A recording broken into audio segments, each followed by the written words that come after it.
my people. No longer shall each one teach his neighbor and each his brother, saying, Know the Lord, for they shall all know me, from the least of them to the greatest, declares the Lord. And here's the verse. For I will forgive their iniquity, and I will remember their sin no more. So this is a promise of the new covenant. And then I would hear well-meaning people say, well, we have forgiveness of sins today through Christ, so we are somehow related to the new covenant. And like I said, this always brought up the question in my mind, well, what about forgiveness of sin in the Old Testament?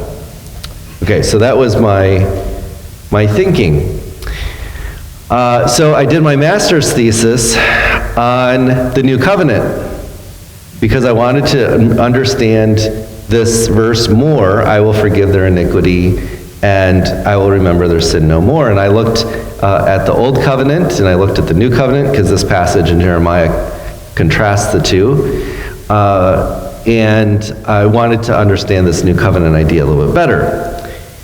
So then I got into my PhD work.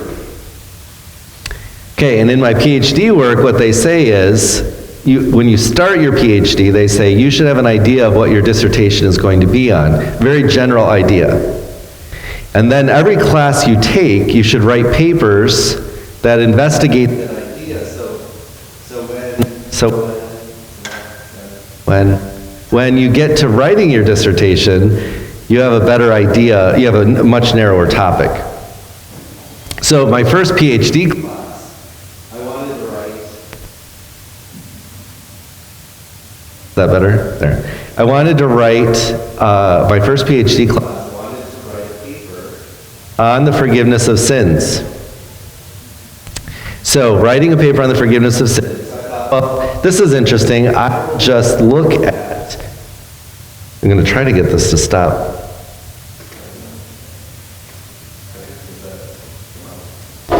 We can get it. There we go. We'll see if it works. I'll just not move. You'll just have to stay awake.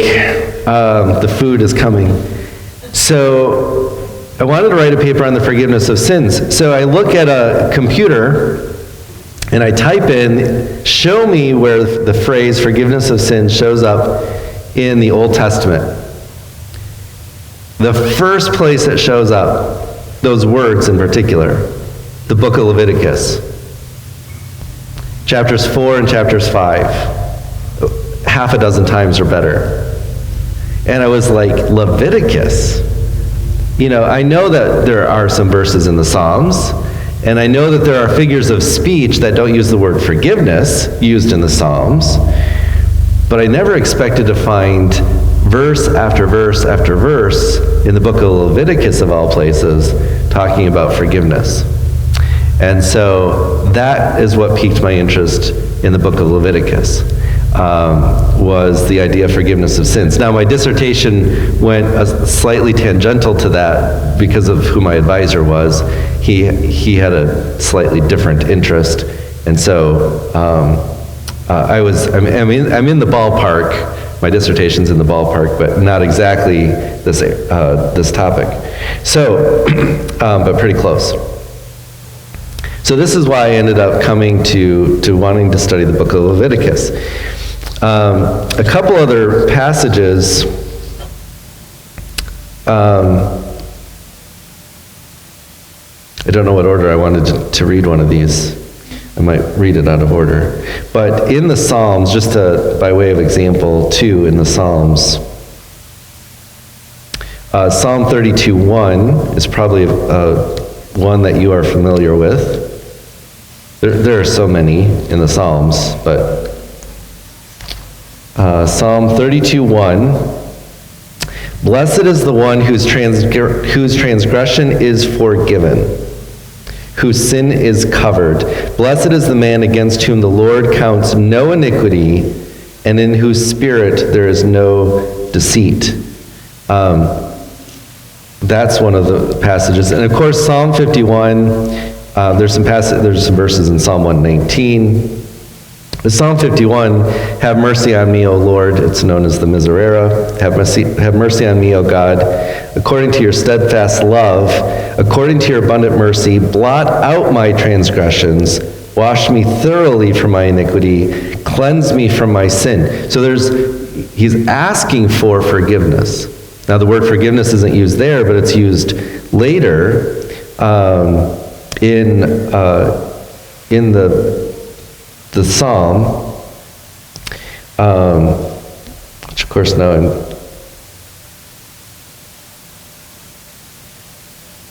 I thought the actual word forgiveness was here, but now I'm just not seeing it. But there's all these word pictures that he uses to describe it, even though the word isn't there. Purge me with hyssop, and I shall be clean. Wash me, and I shall be whiter than snow. Let me hear joy and gladness. Hide your face from my sins and blot out all my iniquities. Create in me a clean heart, O God, and renew a right spirit within me. So all of these word pictures describe forgiveness of sin. And one of the things that I think about forgiveness of sin is, I think I'll go there, is Luke chapter 7. Luke chapter 7, and I've mentioned some of this before in our classes. But Luke chapter 7 is a passage where Jesus is eating with, sinners and Pharisees, or not Pharisees, but tax publicans, thank you, tax collectors. And the Pharisees are not happy about this. And this is one of those passages which in its context is still an Old Testament passage. Jesus hasn't died and rose again yet. He's still, in a sense, in the old dispensation. One of the Pharisees asked Jesus to eat with him, and Jesus went to the Pharisee's house and took a place at his table. And behold, a woman of the city who was a sinner. Okay, so a woman of the city. It's probably kind of a derogatory term in this case. Not all women who live in cities are necessarily, of this type. But that's what we're talking about. She was a sinner, a particular kind of sinner. When she learned that Jesus was reclining at table in the Pharisee's house, she brought an alabaster flask of ointment, and standing behind him at his feet, weeping, she began to wet his feet with her tears, and wiped them with the hair of her head, and kissed her feet, and anointed them with the ointment. Now when the Pharisee who had invited him saw this, he said to himself, if this man were a prophet, he would have known who and what sort of woman this is who is touching him, for she is a sinner. And Jesus answered to him, saying, Simon, I have something to say to you. And he answered, say it, teacher. Simon is the Pharisee. And he gives this parable about the money lender. A certain money lender had two debtors. One owed him 500 denarii, which is 500 days' wages, and the other 50 denarii. When they could not pay, he canceled the debt of both. Now which one will love him more? The one where he forgave 500 days' worth of wages, or the one he forgave 50 days' worth of wages? Simon the Pharisee answered, the one, I suppose, for whom he canceled the larger debt. And Jesus said to him, You've judged rightly. Then turning towards the woman, he said to Simon, do you see this woman? Of course Simon saw the woman, right? The whole point of the story. And Jesus says to him, do you see this woman? I entered your house. You gave me no water for my feet, but she has wet my feet with her tears and wiped them with her hair. In other words, you showed me no hospitality as far as allowing me to wash my own feet, let alone you, Simon, washing my feet as the owner of the house. You gave me no kiss, but from the time I came in, she has not ceased to kiss my feet. You did not anoint my head with oil, but she has anointed my feet with ointment. So now, Simon the Pharisee, you've invited me into your house, and you've given me food to eat. So you've shown me some hospitality, but you've shown me a little hospitality. She has shown great hospitality and great humility. So you can see the difference that he's making is between the woman and the Pharisee. He says, therefore I tell you, her sins, which are many, are forgiven, for she loved much. But he who is forgiven little loves little. And if you can take that and just turn it around so we state it positively, the person who is forgiven much loves much. And our lives as believers is a life, we are still sinners. Yes, we were sinners when we came to Christ. We were forgiven much, especially those of us who understood that as being saved later in life. There might have been much that we needed to be forgiven for, and we were very grateful for it. But as we go through our Christian life and through our Christian maturity, we understand our sinfulness, and we also understand the grace of God in forgiving us of those sins. And part of Christian maturity, when we understand that, is how our love for Christ grows, because we are forgiven much. Forgiveness of sins in today's world, when you talk about Satan being blinded, I heard, I think it might have been Billy Graham or someone was talking one time about evangelism. And they said it was really easy back in the day to talk to someone about sin, because everyone seemed to have kind of a moral idea of sin. You could talk to a businessman about how many paper clips do you have to take home before you become a thief. The businessman understood what it meant to be a thief, right? Everyone kind of had an idea of what it meant to be sinner. And you could ask them, Billy Graham believed he was a sinner. Are you more righteous than Billy Graham? Mother Teresa believed herself a great sinner. Are you more righteous than Mother Teresa? Like, we could talk about sin to people, and they understood the sense. Nowadays, the world is so clouded in their thinking because of Satan's lies, frankly, that they don't understand at all the concept of sin anymore. But what you see is this despair because they don't have forgiveness of sin. And I had mentioned that when Pastor and I went to the cities for the conference last October, and we were talking about ministering to those who have been in combat or in high stress situations. And one of the things that they're after, one of the things that they're seeking after is forgiveness of sin. Whether or not they actually committed a sin, they think they did, and often they probably did. But it's a sin that they're seeking forgiveness for, even from a God that they don't believe exists. But they have this sense of need of forgiveness. And I've had 2 more situations that have come up within the last couple weeks where someone has, young men have demonstrated this real despair in life. And when you talk to them and figure out, and these are stories I've heard of, not stories I've been part of, but when you talk to them and you find out what are they really after, what they're really seeking is forgiveness of sin. But they don't know what the word is for it. They don't know what it's called. They don't know why the Holy Spirit is convicting them of this. They don't understand any of that. But what they're after at the end of the day is forgiveness of sin. When in 2 Corinthians 4, when Pastor was speaking about what Paul was saying, Paul wasn't speaking. When he says in 2 Corinthians 4:8, we are afflicted in every way but not crushed, perplexed in every way but not driven to despair. Why are Christians not driven to despair? We have forgiveness of sins. And it's when you don't have forgiveness of sins that you don't have any hope. We have hope in Christ. Doesn't matter how dark it gets. It doesn't matter how bleak it gets. It doesn't matter who sins against us or what sin we commit. we have the promise and the guarantee and the hope of forgiveness of sins and our fellowship with God restored. The world doesn't have that, so they end up in despair. And it seems like in giving the gospel today, it is the fact that people are looking for forgiveness. That's the touch point. How do I get forgiveness of sin? Because I'm living in a world of despair.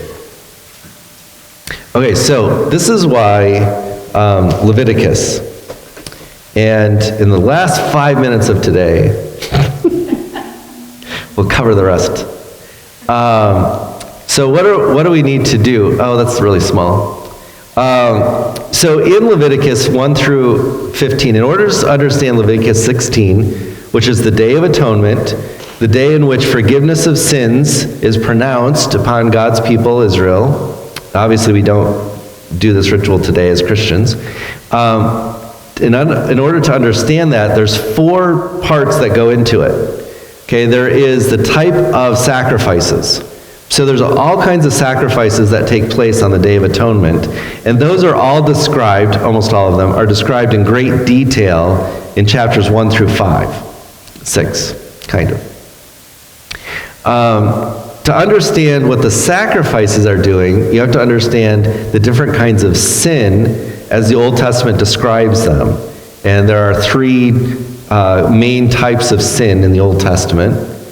And so we have to kind of talk about that a little bit. So we have to talk about the sacrifices, we have to talk about the sins, so we can see how they're related to each other. Then there's types of impurities, and this is chapters 11 through 15. In Leviticus 16,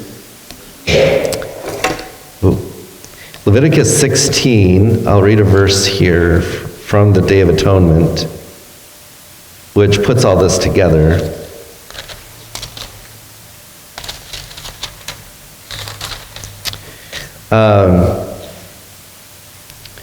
Okay, so the high priest, this is Leviticus 16, verse 15. Then the high priest shall kill the goat of the sin offering that is for the people, and bring its blood inside the veil, and do with its blood as he did with the blood of the bull, sprinkling it over the mercy seat and in front of the mercy seat. Now, eventually we'll talk about all the details of what's going on there. But verse 16 is the part I want to mention today. He shall make atonement for the holy place because of the uncleannesses of the people of Israel and because of their transgressions, all of their sins. Okay, so that's the verse. Their uncleannesses and their transgressions, all of their sins. And then he puts both of those into one category, sins. So the impurities of especially chapters 12 through 15, that's what I actually wrote my dissertation on, are also atoned for here on the Day of Atonement. So we'll spend a little bit of time on chapters 11 through 15. We won't spend a lot of time there. And then the role of the priest. This is the high priest who's doing this. He's doing it in a very particular way. And there's a very lengthy section on the priesthood, Aaron's priesthood, in the middle of these chapters in Leviticus. So it's very topical. And so we'll be looking at these topics. The outline kind of our study, and this is very general, but the sacrificial system, Leviticus chapters 1 through 5, and sin in the Old Testament, that actually I think leaks into chapter 6. And then the priests and Levites, chapter 6 through 10, uncleanness is Leviticus 11 through 15, and the Day of Atonement, chapter 16. Now I didn't put what day we're covering which chapters or verses. I think I'll just try to group things together and we'll work through them. So I don't know exactly how long we're going to take. It's not going to be all winter or anything. But we'll work our way through it and get to chapter 16. And then briefly about Leviticus, the book. So the Old Testament in the Jewish Bible is split up into 3 sections. In English, we split it up into 4. We split the historical books out of the prophets. but they leave them in the prophets. So we have the law, the prophets, and the writings. And Leviticus is in the law, or the Torah, as you might hear it referred to as, or Torah, as some people pronounce it. And the Torah is the 5 books of Moses. It's the law. It's the teachings, is actually how it's translated usually today, the teaching. And Leviticus is right in the middle. Now, why is Leviticus right in the middle? Well, it's the 3rd book written by Moses. I'm going to go through this kind of quickly. It's written part of it is written between the last few verses of Exodus and the first few verses of Numbers. So if you read the last chapter of Exodus and the first book of Numbers, they're dated, and the book of Exodus ends, I think, at the end of the first year after they escape from Egypt, and the book of Numbers begins at the beginning of at the end of the second year. There's like a year gap between those 2 books. I think Moses wrote much of Leviticus during that gap, and then he wrote the rest during the 40 years wandering. We know that from the stories later in Leviticus. And again, the Old Testament covenant is asking this question: how can a holy God live with a sinful people? This is the problem that the Old Covenant, the Mosaic Covenant, was trying to solve. And the New Covenant in the future as well. And then here's an outline of the whole book. So from the whole book we have sacrifices, the priesthood, the uncleanness, the Day of Atonement. And then you'll notice chapter 17 through 26 is like miscellaneous. One of the most fascinating things of chapter 17 through 26 is Leviticus 19, 18, which is, thou shalt love thy neighbor as thyself. The second great commandment is found right in the middle of the book of Leviticus. Another great thing about the book of Leviticus. And then the last chapter has this special chapter about vows and devotions to the Lord. So that's kind of the outline of the book. So, so how can a holy God live with a sinful people? There has to be a mechanism for forgiveness of sins and making the people holy. What we know from the New Testament, of course, is it was flawed. The Old Covenant couldn't, the author of Hebrews says, it could not perfect the people. There had to be something else. There had to be a greater sacrifice. And all of this, the people of Israel were supposed to realize. I think David realized it in the Psalms. But the people of Israel should have realized that something else had to be true. There had to be some other sacrifice that could fix this problem for good. And what was that sacrifice going to be? And of course, it's the Messiah. And it's where we live today.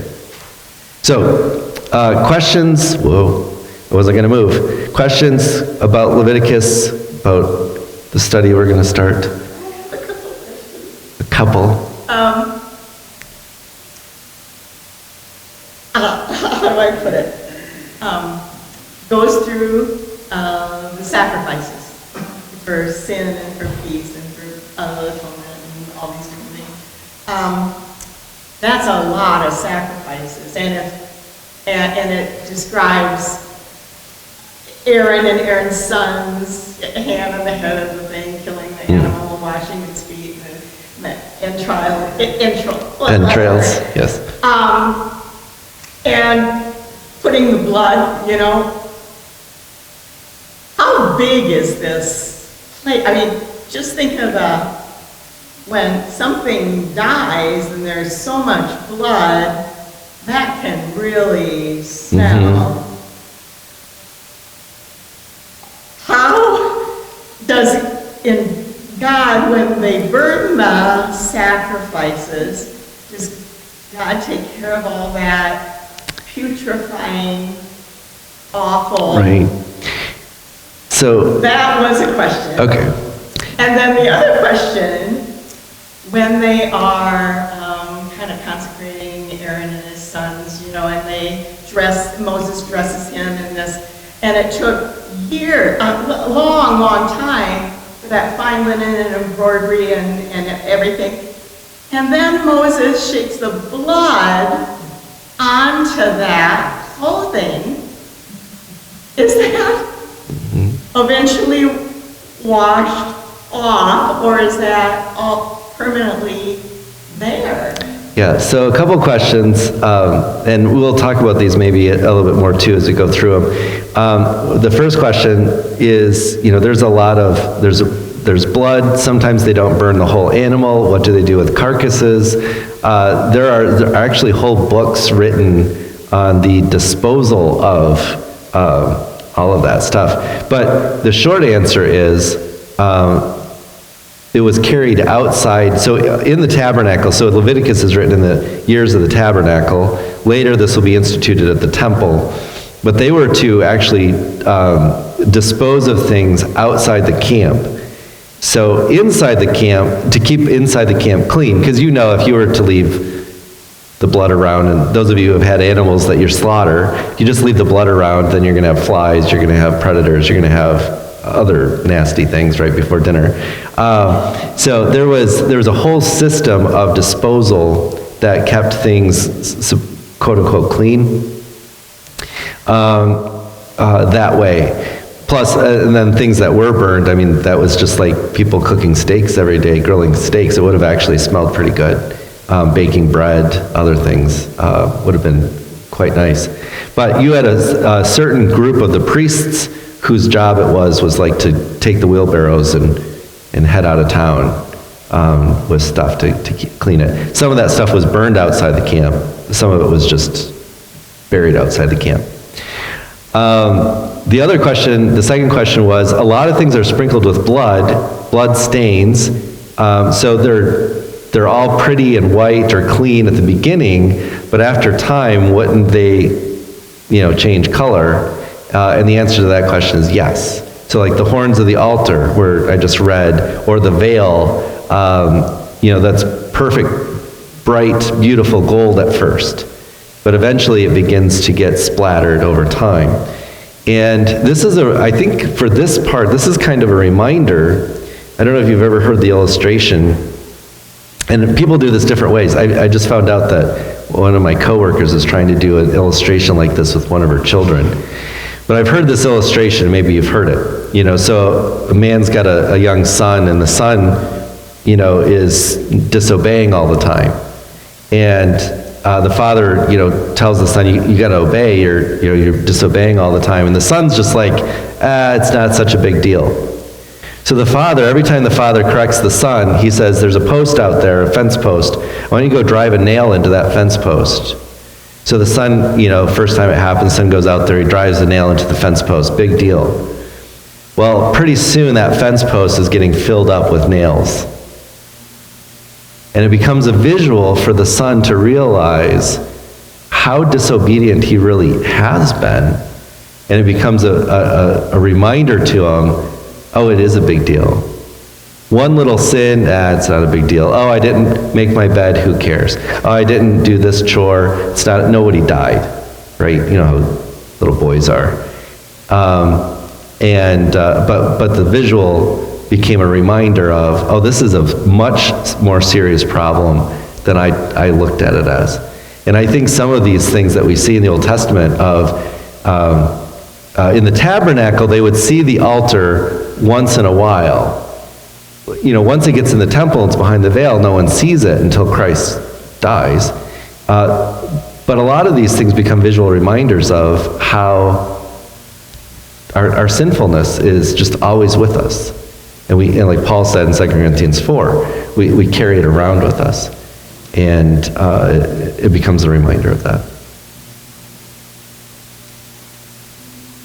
So yes, it's dirty.